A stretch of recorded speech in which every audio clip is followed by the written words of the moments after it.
Hi hello welcome to current TV news. Janasena party రెండో విజయాన్ని కూడా అందుకుంది. అది కూడా ఒక్కసారి చూపిస్తాను చూడండి. మంచిర్యాల జిల్లా మున్సిపల్ కార్పొరేషన్ 34వ వార్డులో 31 ఓట్ల మెజారిటీతో కార్పొరేటర్గా జనసేన పార్టీ అభ్యర్థి అగ్గు సాగర్ గెలుపట. ఇది జనసేన పార్టీకి సంబంధించిన గ్లాస్ సింబల్తో గెలిచినటువంటి రెండో విజయం మున్సిపల్ ఎలక్షన్స్ లో తెలంగాణలో. ఎందుకు ఇంతలా అంటే 2 సీట్లకే ఏంటి అని చాలా మంది అనుకోవచ్చు. ఇక్కడ ఆలోచించాల్సింది ఏంటంటే, పవన్ కళ్యాణ్ గారు ఆంధ్రప్రదేశ్లో డిప్యూటీ సీఎంగా ఉన్నారు. ఇక్కడ బలమైనటువంటి నాయకులు ఎవరో కూడా లేరు. ముఖ్యంగా అంత గొప్పగా ఉండేటువంటి కేడర్ కూడా ఏమీ కాదు.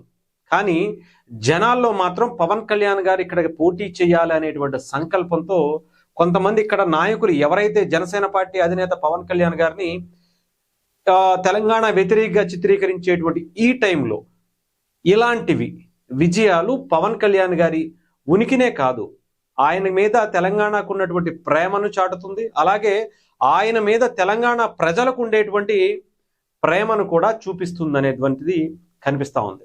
ఇక్కడ ఇందాక మీకు చూపించాను, ఒకళ్ళు నల్గొండ జిల్లాకి సంబంధించి ఒకళ్ళు గెలిస్తే ఇప్పుడు మంచిర్యాల జిల్లాకి సంబంధించి ఇంకొకళ్ళు గెలిచారు.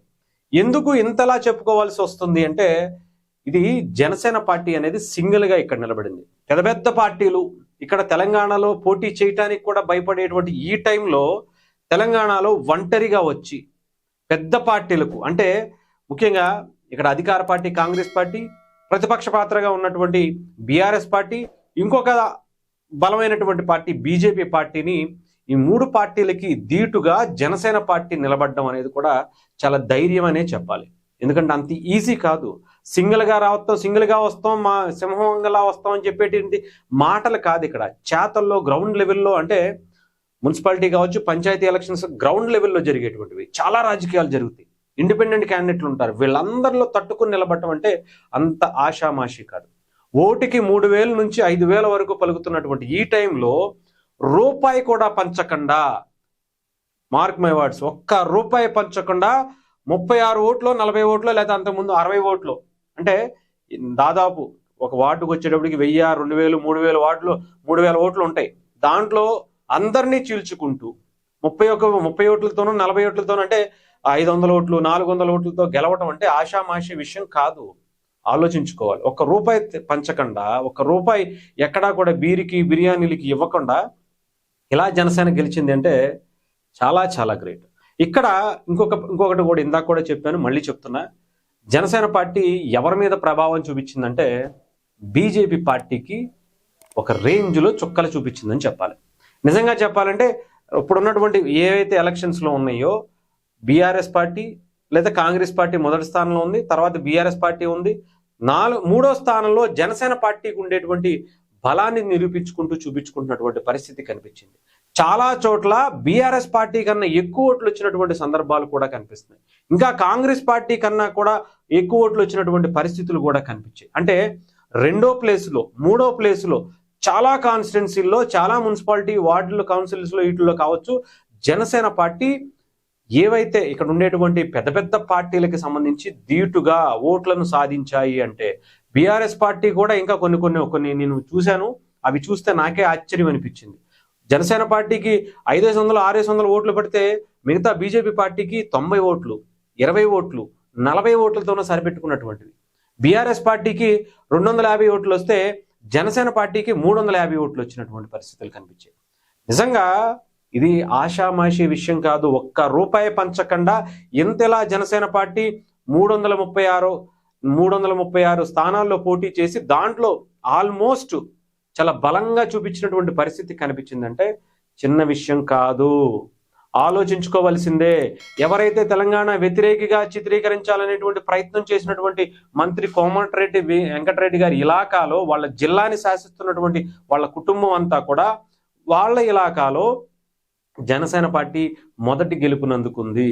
ఆ తర్వాత ఇప్పుడు ఈరోజు మంచిర్యాల జిల్లా, అటు బీజేపీ పార్టీ చాలా బలంగా ఎక్కువగా కనిపించినటువంటి జిల్లా, అక్కడ బీజేపీ పార్టీ మాకు జనసేన అవసరం లేదు, పవన్ కళ్యాణ్ గారు అవసరం లేదని చెప్పి స్టేట్మెంట్లు బండి సంజయ్ గారు కావచ్చు, ధర్మపురి అరవింద్ గారు కావచ్చు, అక్కడ ఎంపీలుగా ఉన్నటువంటి వాళ్ళు మాకు ఎవడం అవసరం లేదు వై, మాకు మేమే పోటీ చేసుకుంటాం, మాకు ఎవరు క్యాంపెయినింగ్ అవసరంలా, మా నాయకులే మేమే అది పెద్ద తూపులు అన్నట్టుగా మాట్లాడారు.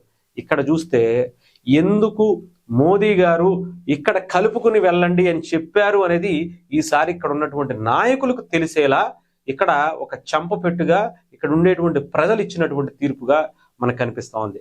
జనసేన పవన్ కళ్యాణ్ గారు ముఖ్యంగా ఆంధ్రప్రదేశ్లో కూటమిలో ఉన్నారు, అక్కడ కూటమి కలిసి ఉంది కానీ ఇక్కడ లేదు అనేటువంటి మాటలు కొంత తీసేసినటువంటి మాటలు కనిపించాయి. కానీ ఈసారి చాలా క్లారిటీగా వాళ్ళకి అర్థమవుతుంది. జనసేన తక్కువ అంచనా వేయకూడదు, చెప్పాలంటే బీజేపీ కన్నా బెటర్గా చాలా నియోజకవర్గాల్లో చాలా మున్సిపాలిటీల్లో స్థానాలు సంపాదించుకుందంటే ఇది బీజేపీకి చాలా చాలా ఆచితూచి మాట్లాడేటువంటి మీరు మాటలు, పవన్ కళ్యాణ్ గారిని జనసేన పార్టీని తక్కువగా చేసేటువంటి మాటలు చాలా జాగ్రత్తగా ఉండాలి. ఎందుకంటే మీ అధినాయకత్వానికి తెలుసు కాబట్టే పదే పదే మీరు ఆయన కలుపుకునే వెళ్ళండి అని ఎందుకు చెప్తున్నారో ఆలోచించాల్సినటువంటి టైము ఇక్కడ ఉండేటువంటి లోకల్ నాయకులకి వచ్చింది.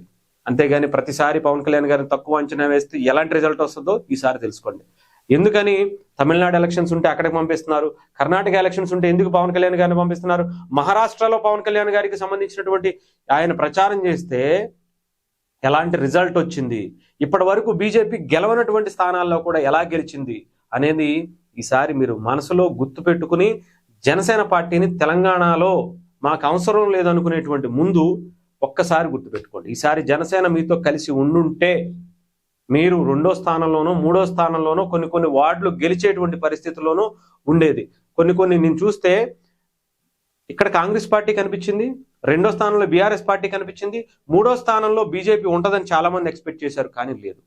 4వ స్థానంలో ఎంఐఎం పార్టీ ఉంటుందని అక్కడ లిస్ట్లో అన్ని ఛానల్స్, శాటిలైట్ ఛానల్స్, చాలా పెద్ద పెద్ద మీడియా ఛానల్స్, అన్ని వెబ్సైట్లు కూడా జనసేన పార్టీని ఎక్కడ రాయలా. కానీ ఈ 2 పార్టీలు లాస్ట్లో ఉన్నటువంటి 2 పార్టీలు అంటే 3వ స్థానంలో ఉన్నటువంటి బీజేపీని, 4వ స్థానంలో ఉన్నటువంటి ఎంఐఎంని పక్కకు పెట్టి జనసేన పార్టీ 3వ స్థానాన్ని సంపాదించుకుంది. సో ఆలోచించుకోవాల్సినటువంటి టైం అయితే ప్రజలకు ఇచ్చినటువంటి పవన్ కళ్యాణ్ గారికి ఇచ్చినటువంటి సపోర్టు డెఫినెట్గా నెక్స్ట్ ఉండబోతుంది అనేది చాలా స్పష్టంగా అర్థమవుతుంది.